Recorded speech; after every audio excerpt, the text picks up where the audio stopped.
Longtime viewers of this channel will know that I have a complicated relationship with the word finished. My projects are never finished, even as they progress through several different stages of finished. The land speed car was finished last year, just in time to get it to Speed Week, where it sprayed wet salt on every surface of both the race car and the RV. But of course it was not finished because it did not have a body. But now the body is not finished. But it's getting there. Actually, the whole car is getting close to being done, which is good because Speed Week 2024 starts yesterday.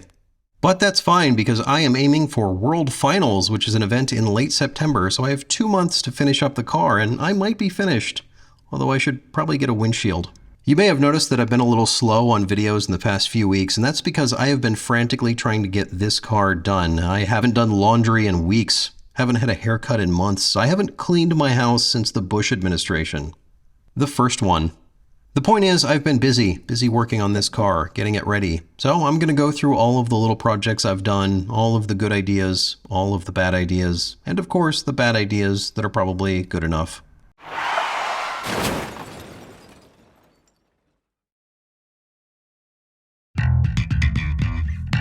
I've been talking about ground news for several months now, and in that time you've probably seen hundreds of headlines and news stories, or at least things that look like news stories. There are so many outlets with so many biases. Ground news gathers news from these outlets, over 50,000 news sources every day, and distills it down in a way that makes it much easier to get the actual story. Take a look at this story on Tesla recalling nearly 2 million vehicles. It has 94 sources, with 30% leaning left and only 10% leaning right. Over half of these sources are media conglomerates, with only 5% independent. Ground news makes it easy to quickly see what's being reported and to easily compare how bias affects framing by showing different headlines. This right-leaning headline focuses on the fact that the recall affects electric vehicles, while this left-leaning headline doesn't even use the word recall, noting that this is a software fix. There's often a very different focus coming from right and left-leaning sources. Often one side won't even report on a story. Ground News has an awesome feature called Blind Spot that can help you break out of your echo chamber by showing you stories that are disproportionately reported by one side. I like Ground News because it strips away the biases, the outrage, the veiled opinions that permeate the news. Ground News is the only place where you can get this kind of news analysis. So go to ground.news/superfastmatt to subscribe through my link for 40% off unlimited access with their Vantage plan, the same plan I use. By subscribing, you are directly supporting an independent platform on a mission to restore facts, transparency, and trust in the news.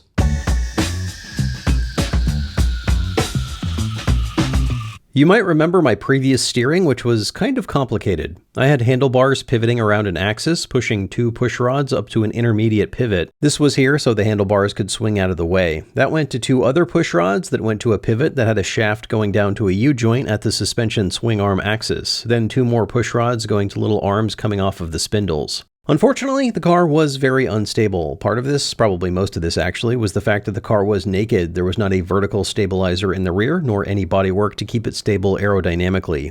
But also, the steering was not great. It felt twitchy and there was a lot of play in the handlebars, which made it hard to control and kind of terrifying. Pretty much all the play was coming through the U-joint. This is here so that the front of the car can have suspension movement that doesn't affect the steering. 0 bump steer. Unfortunately, U-joints always have some play in them. I looked at some expensive U-joints with lower free play, but nothing was going to be perfect. This car has very little steering and a high steering ratio. This means that you can really feel even the tiniest bit of play in the steering. So the steering was not only complex, but also sloppy. So I fixed it, and I'm sure as you're all aware, the best way to fix an overcomplicated system is to make it more complicated.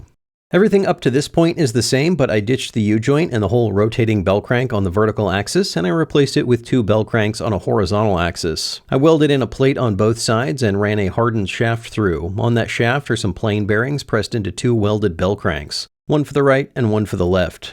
On the bottom of those bell cranks are 2 push rods going to tabs coming off of the spindles, this time to the inside because otherwise it would steer backward and that would be bad. Here's the cool thing, this can actually still work with suspension. If you have the lower push rods mounted to the bell cranks right at the front suspension pivot axis, then there is no change in steering when the suspension moves up or down, so long as the steering is pointed straight ahead. If you are turned, moving the suspension up does just barely add steering, a tiny amount. Doesn't matter for me though, because I ditched the front suspension. It's hard mounted now. I might add it back in later, but since I'm adding all of this complexity, I might as well throw in a little simplicity. Funny thing is, if I permanently ditched the front suspension, I could make this all so much more simple.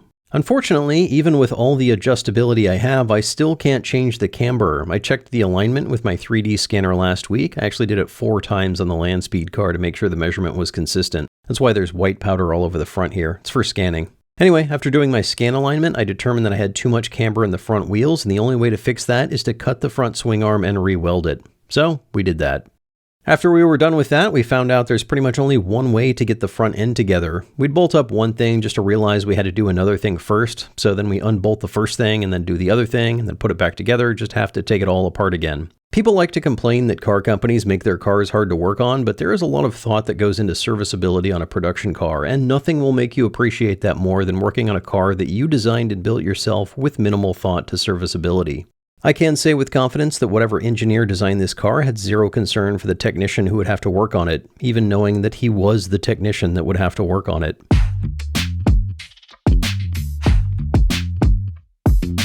I added new coolant lines. These were originally going inside the lower tube here, but since I added rivet nuts to the tube to attach the floor, I had to move the lines outside of the structure. These lines are less protected, but they're not the actual engine coolant lines. I have a water-to-water heat exchanger, so these lines shouldn't see any more than about 130 degrees Fahrenheit. I made some tabs to mount them to the frame, but I still need to weld on some small brackets from the frame. They are copper lines. I spray painted them, that's why they're silver. But they are rigid copper, so to flare the ends, we had to anneal them by heating them up red hot. A few months ago, some friends and I made an awesome trailer for this car, complete with hoists to lift it up and pins to locate it on the trailer. I added the tabs to the frame to sit on those pins, but I kind of blocked them with some fiberglass, so I fixed that with a hole saw. As for the lifting, I welded in some structure in the 2 places where the car will be lifted. This is a super stiff mount with the load distributed with the help of send, cut, send. I want to use these points not only to lift the car, but also to tie it down to the trailer, so I need them to be stiff in all directions.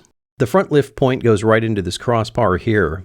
I 3D printed this guide to keep the cables out of the way. It has a set screw to hold it onto the lift mount, and it is 2 pieces screwed together. The 3D printer has been a hero on this car. Basically, this car is half send, cut, send, and half 3D printing. The parachutes are activated with a button using pneumatic cylinders, but you do have to have manual backups. Previously, I only had 1 parachute, and this was accomplished with a foot pedal. But I didn't like this, so I made some poles outside of the fire extinguisher poles. They are 3D printed. They're made from solid polycarbonate, so they are stronger than they look. I did some destructive testing and beefed them up to where I'm happy. A lot of people scoff at using plastic for things that need to be strong, but there really isn't any reason that plastic can't be properly designed to be strong enough in use cases like this. I added a detent spring on the bottom to give some initial resistance and a set screw on the side to limit movement. I'm pretty happy with these. I changed the mounting for the leg nets. Before, these were mounted just using the rod that came with the window nets, just bent in to fit. It looked pretty ugly, so I redid it with some welded nuts and tabs. I had a firewall that did its job pretty well considering that I didn't have a body. The firewall needs to completely seal off the engine compartment, but since I didn't have a body last time, the inspectors didn't look too much at the firewall. But now I have a body, so I scanned the car with and without the engine cover and had send, cut, send laser cut me a new firewall that is exactly the right size. I added some holes for electrical pass-throughs, and I printed this piece to nicely run the parachute and fire cables through. I still need to add the flame-resistant seal around it. I originally had all my electrical below the seat, but I decided to move it to the engine compartment. It's better where it was in terms of heat since the engine compartment gets hot, but the wire routing was a nightmare. It was hard to get to everything, and it wasn't very well protected from the elements. So I mounted it all in an enclosure here. I am considering putting a small inlet hole somewhere in the engine bay with a 12-volt fan that comes on when the temperature gets to a certain point. But that'll come later. I mounted the electrical box horizontal, but later angled it down like this because I also added a NACA duct, an inlet for the intake of the engine. I printed this out of polycarbonate. I used clear polycarbonate for the first time just to see what it looked like. I gotta say I like the black stuff better since it has more flexibility and looks better. I also printed a cover for the duct to keep stuff out of the inlet when it's not driving. It screws into place with 2 flathead bolts, and I added provisions on it for the tool to take it out. I designed this to exactly fit the body curve, and I printed out a template to cut the opening. Pretty happy with this. I have talked before about trying an air inlet at the nose and ducting it back to the engine bay. I might still try this in the future, but not this year. I also added a threaded boss to the engine cover to make it easy to take on and off. I balanced it on a jack stand to find the center of gravity, and then I just welded a nut to some scrap metal I had and glued it in. Then I just welded a couple of stainless steel bolts into a T to lift it off. This has been a really nice feature, so much so that I'm thinking about adding one to the nose. The 12-volt kill switch has also been moved to the engine bay, but I did add a cable pull so you can turn it back on without having to remove the engine cover. By rule, you have to be able to turn it off from the tail, so I still need to mount the actual pull cable somewhere in the rear. It's kind of tight back here, and I'll need to place it far enough away from the exhaust so that it doesn't burn somebody trying to turn it off. I also switched to throttle by wire. The old throttle was really bad, mostly because it required over 10 feet of control cable. It just didn't have much feel, and the cables were always in the way of something. So I bought an electronic throttle, way cleaner. The handlebar side is from a Harley-Davidson. The electronics part actually goes inside the tube, so it's super clean. I went from a 50mm manual throttle to a smaller electronic throttle, and then changed my mind and went back to a 50mm electronic throttle so I don't have to retune the engine. The new throttle body is mounted with a simple laser cut adapter. The problem here is controlling the throttle. The Megasquirt ECU I'm using doesn't have electronics for this, so I had to get a standalone controller. I originally bought this one, but it fried itself while I was setting it up. The company sent a replacement, but I was worried about having it go out again while I was at a race. I wanted a backup, but didn't want to spend another $300 on a second one. So I looked around and found a YouTube video put up by this friendly Polish man who designed a controller you can just get custom made off of JLC PCB. This is the kind of thing that's $50 for one or $70 for three, so I got three. I printed up an enclosure and wired up some connectors, and I'm ready to go. By the way, I was looking through some comments a few weeks back and saw this guy. He's a subscriber. So shout out to D-Stage. Quick, everyone pause this video and go subscribe to his channel. If you're a longtime viewer of this channel, you know the original plan was to use 2 cylinders of the engine and compete in the 500cc class. That will happen eventually, maybe next year. But for now, we're still running the full 1-liter engine. That puts the top speed higher, which means we need a different gearing. Unfortunately, BMW did a tight packaging job on the engine, and I can't fit a larger front sprocket, so we will have to go really small with the rear sprocket. I'm using a 530 chain, which uses a sprocket 3/8 of an inch thick. I could get a custom sprocket made from a sprocket company, but I could also just have Send laser cut a sprocket out of A500 steel. You don't even have to draw the sprocket, just download a model from McMaster-Carr that has the right number of teeth and then modify the center to fit your bolt pattern. I chucked this up in a lathe to chamfer the edges. During assembly, I remembered that my mounting holes are not perfect, so we had to fix that. I also added spacers in the rear to keep the main carrier in the right location. Last time it walked to the left a little bit. I have these pinch bolts to clamp it, but apparently that was not enough. The rear end was also a pain to assemble, just like the front end, requiring a specific order of assembly that wasn't obvious until we had done it wrong 3 times, because whatever engineer designed this is a f***ing idiot. I talked about this pneumatic tower before. This is all to hold the pneumatics for shifting and the parachutes. We wrapped the exhaust in heat shielding and also the lines. This piece goes under the tower. I took it off because I still need to full weld around this. I probably still need to get some more heat shielding for these lines. The plastic is actually rated for 500 degrees Fahrenheit, which is technically more than the heat shield, but I'd really like these not to melt. Speaking of exhaust, it's pretty much done. I do still want to get this part ceramic coated to keep the temperatures down. We have a band clamp here, slightly angled, so the whole tail can be easily removed. I made this cut here accurately by printing a fixture, another really good use case for 3D printers. We finished a lot of parts earlier, but still needed to do some fine tuning. I'm calling this part here the taco. I had to trim the edges of the lower taco to be flush with the sides. Interesting thing we found out while attaching these pieces. We aligned the front taco to the front cage and the rear taco to the rear frame, and guess what? You guessed right, they're not in line. The whole frame is at a slight angle, but it's really tiny. It's only noticeable when you extend 10 feet in both directions. I don't think it's going to matter aerodynamically, but it is there. The tail is made, but I need to cut it to clear the parachute tubes and mechanisms. I also need it to be a little bit shorter, and I need to figure out how to actually mount it to the car. I added some locating features to the engine cover that I might use with some fasteners, and also probably this thing I welded down here. It's a work in progress.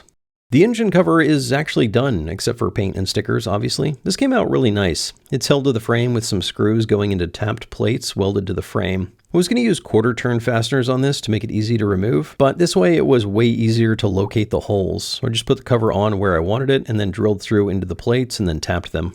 The side panels are held on similarly with some send brackets. I originally had these tapped, but I changed my mind and went with rivet nuts. In case the threads get messed up, I can just drill them out and re-rivet new nuts. The canopy is good, except the windshield cutout is off somehow. I'm not sure how I'm going to fix this, but there will be a whole video about the windshield coming up soon, which I promise will be interesting. I did add a gauge cluster to the canopy right above the driver's line of sight. These are the Banks iDash gauges that you can program to read just about anything. I'll be using one for speed and the other one for temperature or oil pressure or other less important stuff.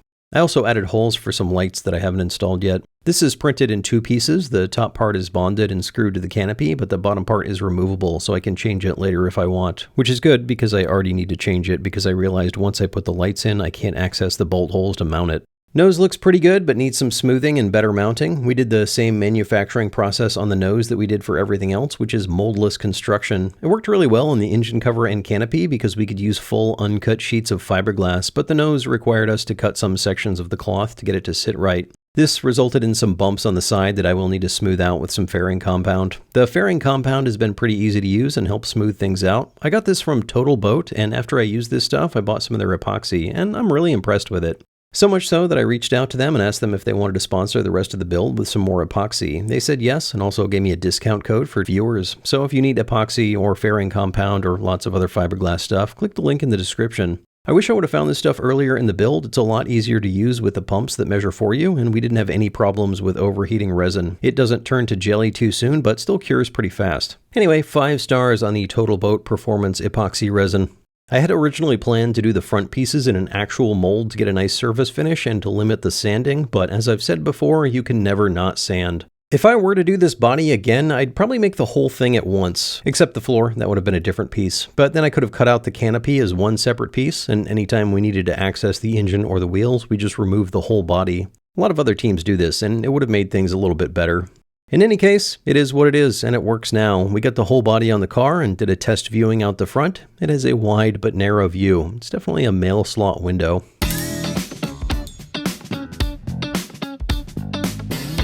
There are a few things that I still need to do on this car. Some of it I talked about already. I need to mount the tail, add the 12-volt kill switch, put the windshield in. I also need to block off the wheel area from the rest of the car so I don't fling salt all over the car. I am absolutely not going to take this thing back to the salt flats unless it is protected from the salt. It is so unbelievably corrosive to every possible surface. Part of the wheel coverings will be a wall in front of the front tires that also locates and mounts the nose. I have the side fasteners, but I also want it located and held at the center of the frame as well. I also have to bond together the nose piece and the smaller lower nose piece. I'll just lay up some fiberglass on the inside seam like I did with the 2 tail parts. The vertical stabilizer also needs some mounting provisions. Aside from that, paint and stickers. So many stickers. So in 2 months, you can expect it to be finished. And by that, of course, I mean finished. Thanks for watching. If you made it this far, do me a favor and hit that thumbs up to like this video, and also subscribe if you haven't. It helps a lot. Plus, you'll also be one of the first to know what happens when I try to take this car well past 200 miles per hour. Wish me luck.